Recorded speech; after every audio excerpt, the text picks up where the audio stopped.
principal observation coming up. I'm Beth Cunningham Murray, and in today's episode, I'm going to give you my secrets to executing a flawless lesson. Or at least, pretty darn close.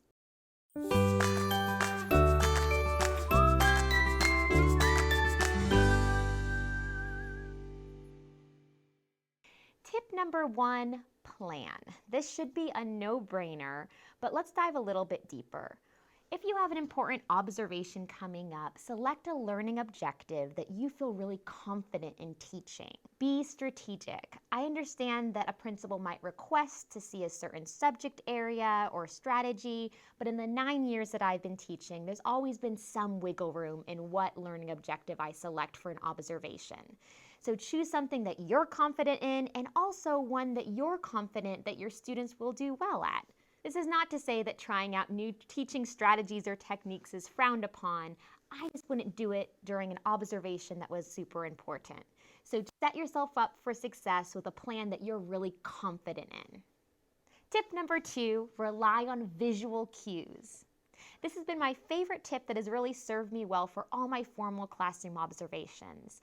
There's nothing worse than a teacher that is reading off a lesson plan that's not being natural in their delivery. Build background. Oh, that's for me. Review with students how Henry Hudson explored the Hudson River. Remember, class, Henry Hudson explored the Hudson River? Henry Hudson. The way to avoid this, but also ensure you don't forget anything, is to rely on visual cues. What I mean by this is pre-plan on sentence frames or on the whiteboard or in your PowerPoint all the criteria you know your principal is going to be looking for. Okay, class, yesterday we read all about Henry Hudson.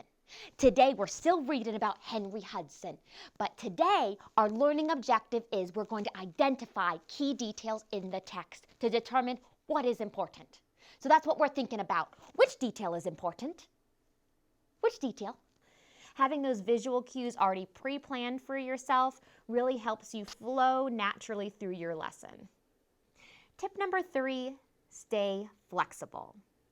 All principals are looking for a teacher's ability to adjust instruction to meet their students' needs. In other words, you've planned your heart out, but be ready to throw it all out the window if needed, if your lesson is bombing. So if behavior has become an issue or your students are not understanding the content, do not go full speed ahead with your lesson plan like a runaway train. Stop and address the elephant in the room. I can tell that we need a little bit more practice identifying key details, and that's okay. So instead of going forward and reading about the breadbasket colonies and identifying more key details, we're going to slow down for a second and look again at this Henry Hudson passage. How does that sound, class? You'd like that? Tip number 4, narrate. I will go into further detail about positive narration in a classroom management video, but positive narration should be on overdrive during a classroom observation. Positive narration is when the teacher narrates or points out all the desirable behaviors that are occurring in the classroom. Wow, Fozzie has already identified a key detail and is reading some more. And Kermit here, he's already finished, but he's making a wise choice and reading his book quietly. And Skeeta over there, 2 key details already written down with text evidence. Therefore, regardless of whether you have a troublemaking Tina in the corner making sculptures out of paper clips, you're making the positive, desirable behaviors more prominent through your narration, which is really key for an observation. Last but not least, no matter what happens, smile and stay positive. Deep breaths. Your principal knows how challenging teaching is, so just be confident. You got this.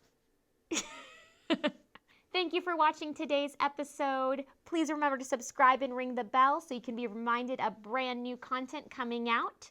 I'm Beth Cunningham Murray, and this has been Classroom Quick Tips.